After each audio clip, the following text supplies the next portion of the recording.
Hello, my name is Jeff Hopkins, and today we are returning to Reason to talk about the grain sample manipulator and how we can use it with our woodwind controllers.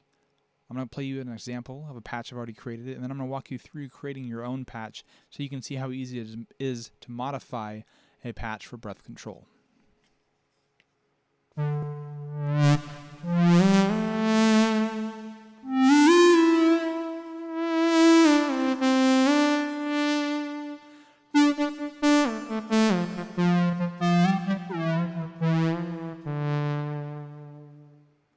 Alright, that sounds pretty good actually. So, a grain sample manipulator is basically a sample player. Alright, so we're loading up a sample. In this case, we're playing this sample right here. This really buzzy PWM sound. Alright, it recognizes what pitch it is, the root key, and then it offsets that across the whole thing and plays that one sample across everywhere. Alright, but the cool thing about a grain manipulator is it splits up the sample into a whole bunch of small grains. Okay, a grain is just a little slice of the sample, right? And then depending on how you feed the grain manipulator, it chooses which of those grains to kind of cross fade between, and you can get these really awesome sounding pads is really what grain manipulators are used for, and really cool changing sounds. Now what we're using it for is a little bit different, but you can see you can kind of abuse an original sample and create something pretty different from it. Again, I'm using the EXP1 processor controls, expression processors, and they're very useful for smoothing out breath response in Reason. So I'm going to show you now how to build one up from scratch. So what I'm going to do here is I'm going to add an EXP1 expression processor. We're going to go ahead and set it to breath, add a little bit of attack and decay, and change the curve slightly and the gain slightly. And now we're going to add the grain manipulator. I'm going to turn the rack around and route CV out into CV in 1, and that'll put our breath from the EXP1 into the CV modulation of the grain sample manipulator. So this is the default patch of the grain sample manipulator, and it sounds like this.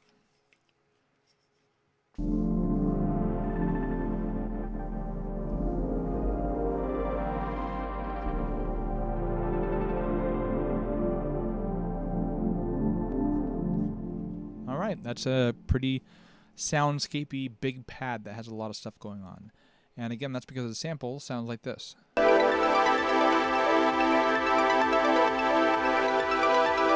We're doing a lot of filtering and a lot of these grain crossfades that kind of make it into what we heard.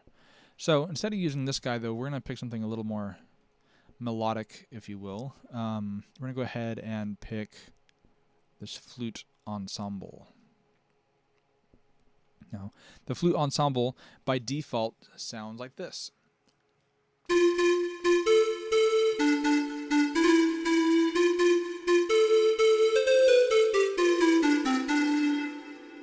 Alright, so it's kind of a pan flute sound. And again, if we actually look at our sample that we have loaded, it is a pan flute, and it sounds like this. So, we're going to make this ready for breath control now. Alright, it's one of the things you can see automatically is our velocity is controlling our filter frequency. So I'm going to go ahead and wipe that out because I don't use velocity in my controller. And our mod wheel is scaling our LFO to pitch. So what that means is as I add my mod wheel in, we'll probably get vibrato. So again, let me play a little bit of that and raise my modulation, and you can hear the vibrato get added.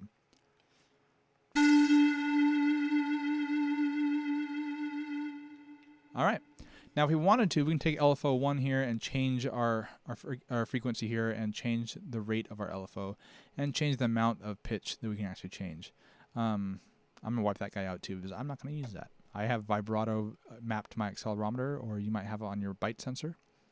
So the first thing I'm going to do now is take CV1 and put 100% of it to our amplifier gain.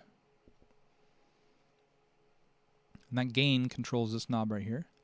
So we're going to go ahead and change that down to like 1/3-ish. And now when we play, it'll default to this 1/3 and then add our CV1 in, which is our breath, on top of that. So that we get a response that sounds something like this now.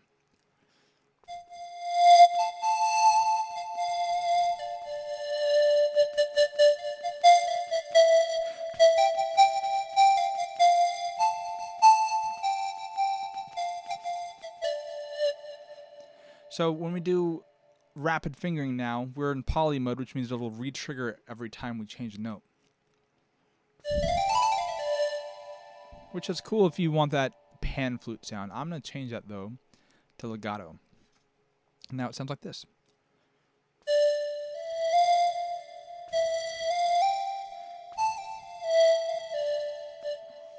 All right, now we get more of a traditional flute sound.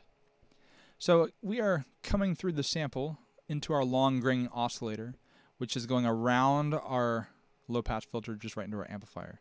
So I'm going to go ahead and I'm going to put that into our low pass filter here. I'm also going to change our oscillator for our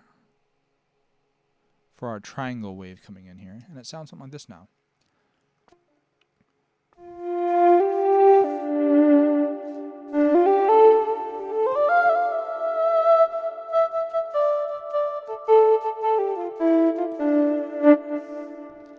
So you have octave control here. You could drop it an octave. You can add some, modulation to it and all that kind of stuff. But I'm not going to really. I kind of like that sound. So I'm going to change the filter frequency though from 1 kilohertz all the way down to like 140. Okay, and then I'm going to route more of my CV1 into filter frequency. So now as I put more breath in, it'll change my filter frequency on top of that. So it sounds like this now.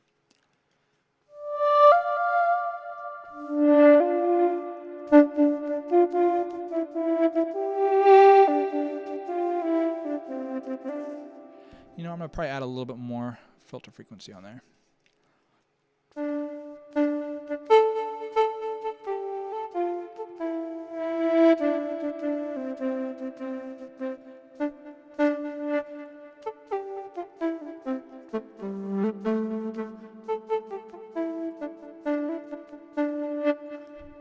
All right, that sounds really good.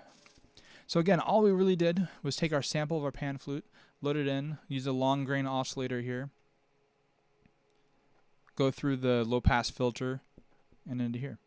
So we're not doing anything crazy with envelopes or LFOs or anything like that. This is just a really basic demo of how to use the grain sample manipulator.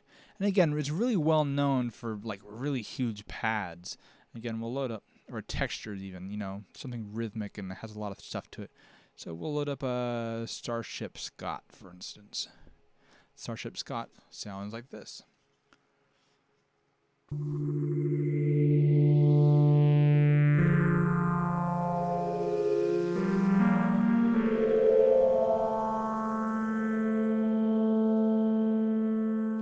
A lot of cool stuff going on there, and actually if we add breath control to this, I bet it's going to sound really good.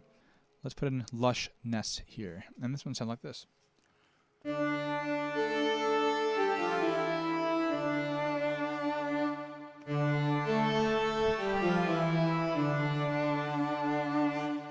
That sounds pretty cool.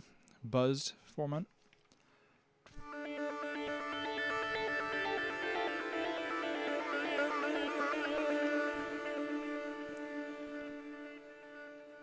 So if you start going through some of the presets and figuring out what you want out of it, you can get some really cool things going on.